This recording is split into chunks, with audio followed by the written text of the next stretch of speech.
Welcome to the Darkling Depths. Please like the video and subscribe to the channel. Now let's dive into the darkness.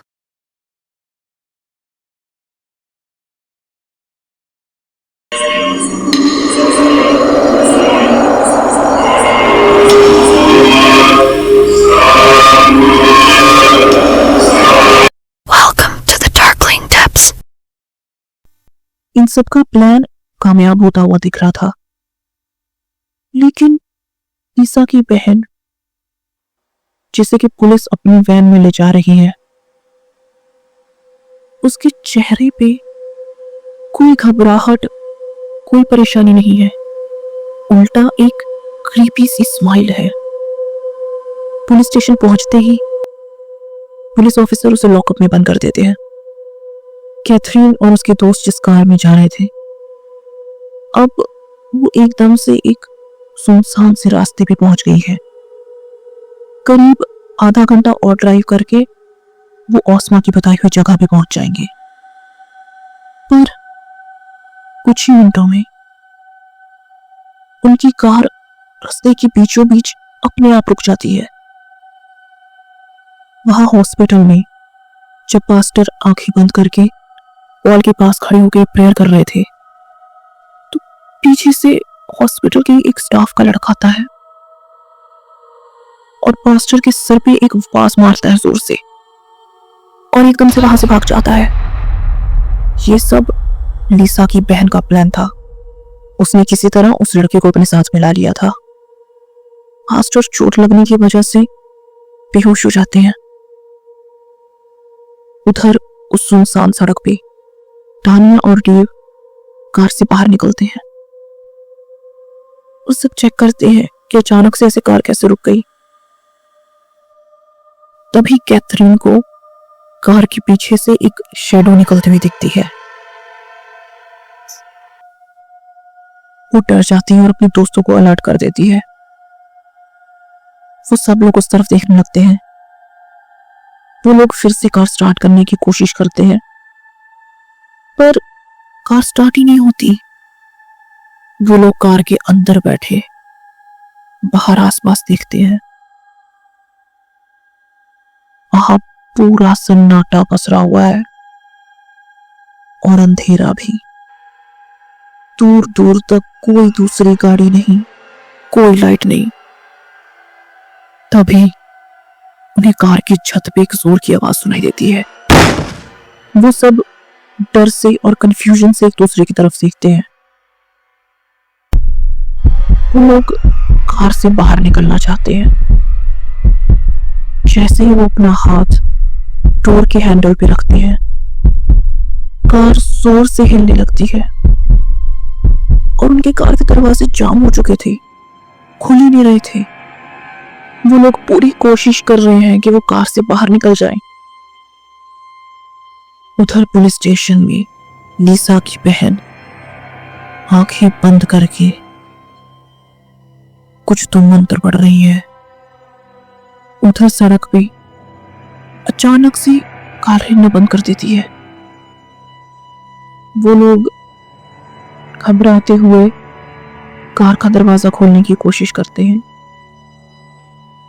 वो आसानी से खुल जाता है। वो सब कार के बाहर आ जाते हैं। वो लोग चैन की सांस लेते हैं। कुछ ही मिनटों की शांति के बाद ओह नो!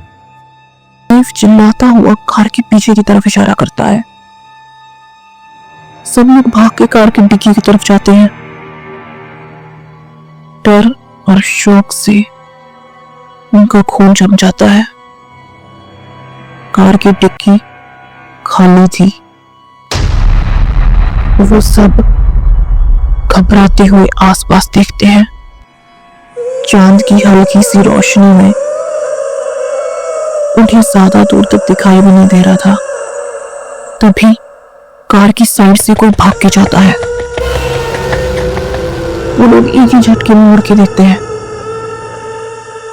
वो सब धीरे धीरे चलते हुए पास ही के एक बड़े से पेड़ के नीचे जाके खड़े हो जाते हैं। कुछ मिनट अपने आसपास देखते रहते हैं, कुछ नहीं होता। जेम्स ओस्मा और जेफरी को कॉल लगाता है। कॉल कनेक्ट हो जाती है। उसी वक्त कोई जोर से उसे पीछे से धक्का देता है। जेम्स नीचे गिर जाता है। उसका फोन उसके हाथ से छूट के थोड़ी दूर जाके गिरता है। सब लोग डर के आसपास देखते हैं, जेम्स को धक्का कैसे लग गया। वहां कोई नहीं होता। तभी उन्हें फोन में से आवाज सुनाई देती है। वो फोन की तरफ देखते हैं। वहां से ओस्मा की आवाज आ रही थी। वो उनसे पूछ रही थी कि क्या वहां सब ठीक है, वो लोग कब तक पहुंचेंगे। एक भागकर जाकर फोन उठाता है। जैसे ही फोन उठाता है कॉल कट जाती है। वो दोबारा से कॉल लगाने की कोशिश करता है, पर अचानक से सिग्नल गायब। सब लोग अपना फोन चेक करते हैं। किसी के फोन को भी नेटवर्क नहीं आ रहा था। तभी झाड़ियों में से एक काला सरासा हाथ निकलता है और डेव के पैर को पकड़ के घसीटते हुए अंदर ले जाता है। सब लोग डेव को बचाने के लिए उसकी तरफ भागते हैं। डेव को खींच के बाहर निकालते हैं और सब लोग वापस से आके पेड़ के नीचे खड़े हो जाते हैं। अब वो सब लोग डर गए थे। पता नहीं अगले सेकंड क्या हो जाए। जेम्स अपने फोन की फ्लैशलाइट ऑन करके इधर उधर देख रहा है। तभी अचानक से जेम्स के चेहरे के ठीक पास नीशा की सड़ी हुई लाश का चेहरा दिखाई पड़ता है। वो पेड़ से उल्टा लटक के झूल रही थी और उन लोगों को देख के हंस रही थी। पैनिक में वो लोग इधर उधर भागते हैं। सब लोग आगे भाग रहे हैं, टानिया पीछे रह जाती है। भागते हुए उन सबको पीछे से टानिया के गिरने और रोने की आवाज आती है। वो मुड़ के एकदम से उसकी तरफ भागते हैं, उसको पकड़ के उसे उठाने की कोशिश करते हैं। तभी उन्हें दूर से एक चीख सुनाई देती है। वो सब मुड़कर देखते हैं। डर से इन सब की हालत खराब हो जाती है। वहां दूर टानिया खड़ी थी और जिसको उन लोगों ने पकड़ रखा था वो लीसा की सड़ी हुई लाश थी। उसने कैथरीन का हाथ पकड़ा हुआ था और पागलों की तरह हंस रही थी। वो लोग उसका हाथ छुड़ाने की कोशिश करते हैं। हाथ के छूटते ही वो सब एकदम से कार की तरफ भागते हैं। कैथरीन हड़बड़ाहट में अपना फोन निकालती है। हमें ये सब ओस्मा और जेफरी को बताना होगा। जेम्स कार स्टार्ट करने की कोशिश करता है और कार स्टार्ट हो जाती है। जैसे ही कार थोड़ा सा आगे पहुंची होती है, जेम्स एकदम से ब्रेक दबाता है। वो सब डर से जमे हुए हैं और सड़क की तरफ देख रहे हैं। वहां सड़क के बीचों बीच लीसा खड़ी है। वो मुस्कुरा रही है। वो अपना हाथ ऊपर करके उन्हें कुछ दिखाती है। उसके हाथ में वही डॉल थी। वो अपना हाथ नीचे करती है और चुपचाप सड़क की साइड में अंधेरे की तरफ चली जाती है। कैथरीन एकदम से कार से बाहर निकलती है। कार के पीछे से पेट्रोल की बोतल और एक लाइटर लेती है और उसके पीछे भागने लगती है। सभी उसे रोकने की कोशिश करती हैं, लेकिन कैथरीन उन्हें कहती है कि वो जाएं, ओस्मा और जेफरी को लेके आए। इतना कहते ही वहां से भागती है और अंधेरे में गायब हो जाती है। टानिया चिल्ला चिल्ला के उसे रोकने की कोशिश करती है और उसके पीछे भागने वाली होती है। लड़के उसे किसी तरह संभालते हैं और अपने साथ कार में बैठा के वहां से चली जाती है। कैथरीन अंधेरे में चलते जा रही है। वो फोन की फ्लैशलाइट से इधर उधर देख रही है। वो पासी से एक लकड़ी का लंबा सा टुकड़ा उठाती है और उस पे आग जला लेती है। उस आग की रोशनी से देखते हुए वो आगे बढ़ते जा रही है। आसपास होते हुए एक छोटी सी आहट भी मानो कुछ सेकंड्स के लिए उसके दिल की धड़कन रोक देती हो। तभी उसे आवाज सुनाई देती है। वो मुड़ के उसकी तरफ देखती है और उस आवाज की डायरेक्शन में चलना शुरू कर देती है। तभी अचानक से कोई उसका पैर पकड़ता है और उसे घसीटना शुरू करता है। वो जलती हुई लकड़ी से देखने की कोशिश करती है। ये लीसा थी। वो एकदम से उसकी चेस्ट के ऊपर बैठ जाती है और कैथरीन का गला दबाने लगती है। कैथरीन अपने आप को छुड़ाने की कोशिश करती है।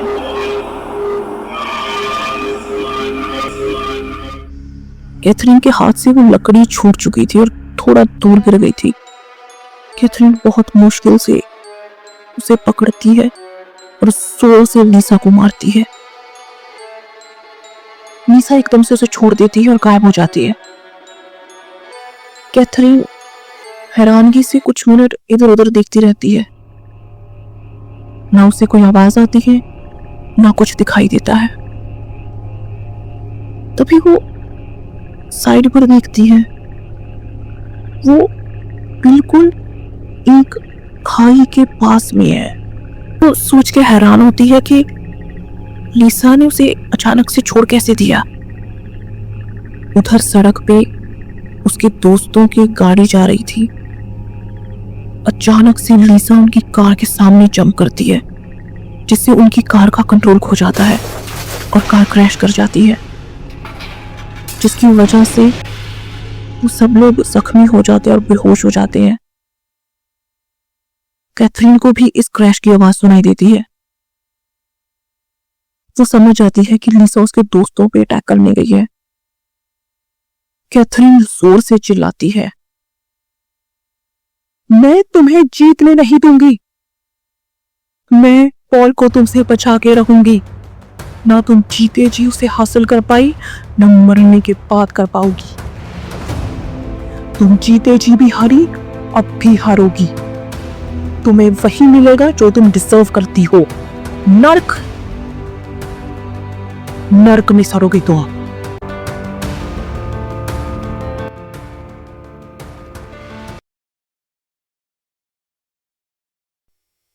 तभी पास ही के एक पेड़ से लीसा की वो जिंदा लाश उसके ऊपर कूदती है। वो कैथरीन को बुरी तरीके से मारना शुरू करती है, अपने नाखूनों से उसे नोचना शुरू करती है। कैथरीन लड़ने की कोशिश करती है पर बुरे तरीके से जख्मी हो जाती है। उसका शरीर खून से और चोटों से भर चुका है। तभी उसकी आंखों के सामने अंधेरा छाने लगता है और वो बेहोश सी होने लगती है। वो अपने आप को जगा के रखने की कोशिश करती है। वो देख रही है कि लीसा क्या कर रही है।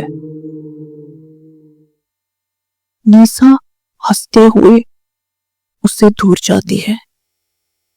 वो उसे वो डॉल दिखाती है और उस डॉल को जोर से उस खाई में फेंक देती है और जोर जोर से हंसना शुरू कर देती है। कैथरीन मायूस और जख्मी जमीन पे लेटी हुई है। लीसा उसे ऐसे देख के बहुत खुश हो रही है। उसके पास आकर फिर से उसकी चेस्ट पे बैठ जाती है और उसके चेहरे के पास अपना चेहरा लाकर हंसने लग जाती है। पर उसे कैथरीन के चेहरे पे कोई डर या कोई मायूसी नहीं दिखती। इससे पहले कि वो कुछ समझ पाती, कैथरीन पास ही पड़ा हुआ एक भारी सा पत्थर उठाती है और पूरे जोर से उसके सर पे मार देती है। लीसा की वो जिंदा लाश थोड़ा दूर जाके गिरती है। तभी झट से कैथरीन अपनी पॉकेट में से कुछ निकालती है। जल्दी से उस पर पेट्रोल डालकर उसे जला देती है। ये वो असली डॉल थी जो कैथरीन ने तभी चुरा ली थी जब वो लोग लीसा की डेड बॉडी को कार में रख रहे थे और उसकी जगह नकली डॉल रखती थी। डॉल को जलता हुआ देखकर लीसा एकदम से उसकी तरफ भागती है, लेकिन कैथरीन उसे पूरी जोर से पकड़ लेती है। वो कैथरीन को मारती है, काटती है, नाखूनों से नोचती है, लेकिन कैथरीन उसे पूरे जोर से पकड़ के रखती है और उसे छोड़ती नहीं है। उधर हॉस्पिटल में जेसिका पास्टर को बेहोश देखती है और उन्हें होश में लाती है। पास्टर होश में आते ही दोबारा से प्रे करना शुरू कर देते हैं। उधर लीसा कैथरीन को मार मार के बदहवास करके गिरा देती है और एकदम से डॉल की तरफ कूदती है, लेकिन एक झटके से पीछे गिर जाती है। उसके मुंह पर एक पानी आगे पड़ता है जिससे वो चिल्लाने लग जाती है। उसके सामने ओस्मा और जेफरी खड़े थे। उन्होंने उसके ऊपर होली वाटर फेंका था। तभी वहां टानिया, डेव और जेम्स भी आ जाते हैं। ओस्मा कुछ चैंटिंग करना शुरू कर देती है जिसकी वजह से लीसा तड़पने लगती है। वो सब लोग हाथ पकड़ के उसके आसपास एक घेरा बना के खड़े हो जाते हैं। ओस्मा चैंटिंग करती रहती है और जेफरी उसके ऊपर होली वाटर फेंकता रहता है। लीसा की वो जिंदा लाश तड़प रही है, चिल्ला रही है। तभी जेफरी एकदम से लड़कों को अपने साथ लेके चला जाता है और कुछ ही मिनटों में वापस आता है। वो लोग एक कॉफिन लेके आए थे। लीसा जमीन पे पड़ी तड़प रही थी और बहुत कमजोर हो चुकी थी। वो लोग उसे पकड़ते हैं और उस कॉफिन में फेंकते हैं। लीसा बाहर निकलने की कोशिश करती है। वो सब लोग पूरा जोर लगाकर उसे कॉफिन के अंदर बंद कर देते हैं। वो सब उस कॉफिन को उठा के ओस्मा और जेफरी की लाई हुई वैन में डालते हैं और चर्च के लिए निकल जाते हैं। चर्च पहुंच के वो उस कॉफिन को उठा के चर्च के अंदर लेके जाते हैं। कॉफिन अभी भी हिल रहा था। उसके अंदर से चिल्लाने की और खरोचने की आवाजें आ रही थी। लोग उस कॉफिन को उठा के आगे ऑल्टर की तरफ लेके जाते हैं। वहां पहुंचते ही वो आवाजें शांत हो जाती हैं। वहां प्रीस्ट कॉफिन के ऊपर होली वाटर फेंकना शुरू करते हैं और प्रेयर करना शुरू करते हैं और फ्यूनरल का रिचुअल शुरू हो जाता है। कैथरीन और उसके दोस्त जख्मी हालत में बैठे हुए वो सब देख रहे हैं। फाइनली कुछ देर बाद लीसा की बॉडी को दफना दिया जाता है।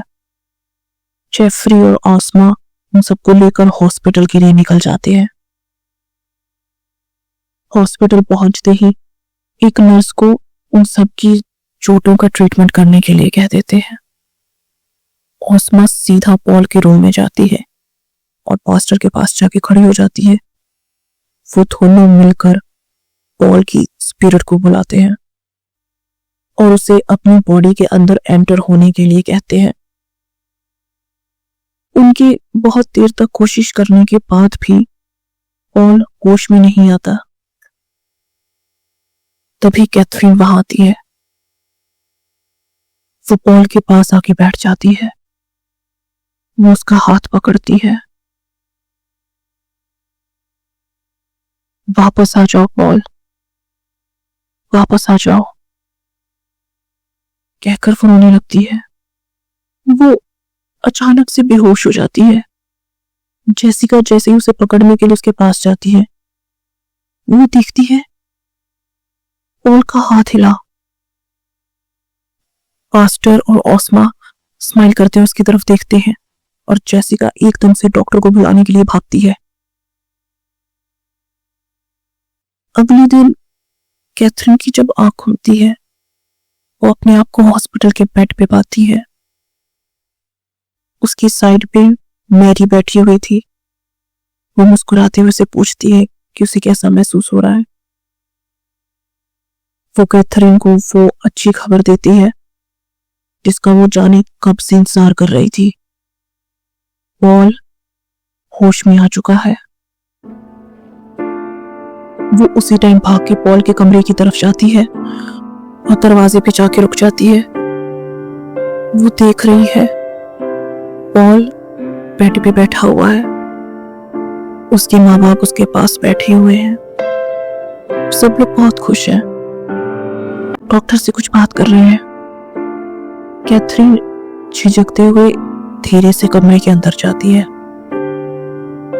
जैसे ही पॉल की नजर उस पर पड़ती है वो एकदम से उठता है और डॉक्टर उसे रोक लेते हैं। Whoa, relax young guy. ऐसे उछल कूद नहीं कर सकते तुम अभी। डॉक्टर उसे कंधे से पकड़ के वापस से बेड पे बिठा देते हैं और उसके पेरेंट्स से कुछ बात करने लगते हैं। पॉल मुस्कुराता हुआ कैथरीन की तरफ हाथ हिलाते हुए हाय कहता है। कैथरीन उसे देख के मुस्कुरा रही है, उसकी आंखों में खुशी के आंसू है। जैसी पॉल की मॉम की नजर कैथरीन पे पड़ती है वो एकदम से जाके उसे गले से लगा लेती है और उसे खींच के पॉल के बेड के पास ले जाती है। ये कैथरीन है, बहुत अच्छी बच्ची है, इसने तुम्हारा बहुत ख्याल रखा। उनकी आवाज में बहुत एक्साइटमेंट और खुशी है। पॉल कैथरीन को देखते हुए कहता है, Nice to meet you, Catherine. उसके चेहरे पे एक प्यारी सी स्माइल है और आंखों में नरमी। कैथरीन की खुशी का कोई ठिकाना नहीं था। जिस पल का वो इतनी देर से बेसब्री से इंतजार कर रही थी, फाइनली वो पल आ गया था। उसे पॉल को बहुत कुछ कहना है पर समझ नहीं आ रहा क्या कहे। वो पॉल की आंखों में देख पा रही है, वो भी उससे बहुत कुछ कहना चाहता है पर वो लोग उसके पेरेंट्स और डॉक्टर के सामने बात नहीं कर पाते। और वहां एक एक करके बहुत सारे विजिटर्स आ रहे हैं उन लोगों को बधाई देने और पॉल को मिलने। लेकिन कुछ टाइम बाद डॉक्टर उन सबको कहती है कि वो वहां से चले जाए, पॉल को अभी रेस्ट की जरूरत है। थोड़ी देर बाद वो परमिशन दे देते हैं कि पॉल से सब लोग एक एक करके मिल सकते हैं। फाइनली कैथरीन पॉल के कमरे में जाती है।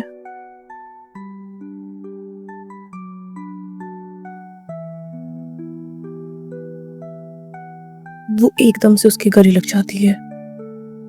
पॉल भी उसे अपनी बाहों में भर लेता है और बड़े प्यार से उसके सर को सहलाता है। कैथरीन की आंखों में खुशी के आंसू है और चेहरे पे मुस्कुराहट।